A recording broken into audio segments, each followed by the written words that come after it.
પર્યાવરણનું શુદ્ધિકરણ એટલે વૈદિક હોળી, વૃક્ષોનું રક્ષણ એટલે વૈદિક હોળી, અને આ ગૌધનનું જતન એટલે વૈદિક હોળી.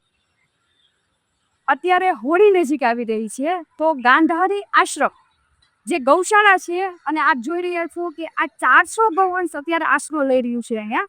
તો આ 400 ગૌવંશ એમાં એકેય ગાય દોવા નથી દેતી, બધી લૂલી, લંગડી, બીમાર, અપંગ એવા ગૌવંશ છે.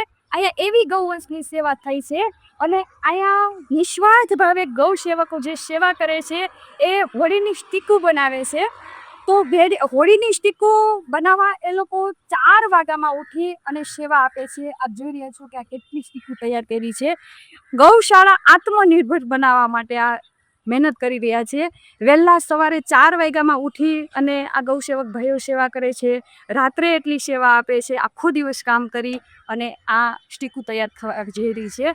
તો વૈદિક હોળીમાં આપણે ગૌકાષ્ઠના જ વૈદિક હોળી પ્રગટાવી એ આપણા શાસ્ત્રમાં લખેલી છે, કારણ કે આપણા હરેક ત્યોહાર એ વિજ્ઞાન સાથે જોડાયેલા છે. અત્યારે 2 ઋતુ ભેગી થાય છે, એક વસંત ઋતુ અને બીજી શિશિર ઋતુ. તો ક્યાંક બીમારીનો પ્રકોપ વધે છે.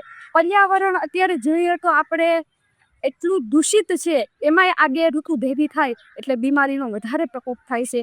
તો આપણે ગૌકાષ્ઠ વૈદિક હોળી પ્રગટાવીએ તો અરબો કરોડો ટન ઓક્સિજન ઉત્પન્ન થાય છે અને વાતાવરણનું શુદ્ધિકરણ થાય છે. સાહેબ, આપણે વૃક્ષોનું રક્ષણ કરવું એ આપણી જવાબદારી છે. વૃક્ષોને આપણે વાવી નથી શકતા, તો એનું જતન કરવું એ આપણી ફરજ છે, આપણી જવાબદારી છે. ઓક્સિજનની ખરેખર શું કિંમત છે ને, જે કોરોના સમય દરમિયાન જે લોકોને ઓક્સિજન ઘટતું હતું ને એને ખબર હશે.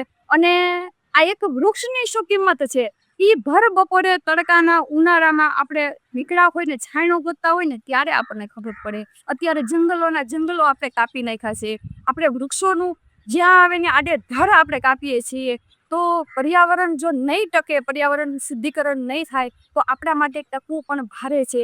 તો આ ગૌશાળા આત્મનિર્ભર બને, ક્યાંક આપણે ગૌ સેવાના પણ સહભાગી બની. તો આવો સાથે મળી અને વૈદિક હોળી પ્રગટાવીએ, અને વૈદિક હોળી માટે આવી ગૌશાળામાં જે આત્મનિર્ભર ગૌશાળા બને, જે આવી ગાયોની જ્યાં સેવા થાય છે, તો અમારી ગૌશાળાનો પણ આપ સંપર્ક કરી શકો છો. જય ગોપાલ.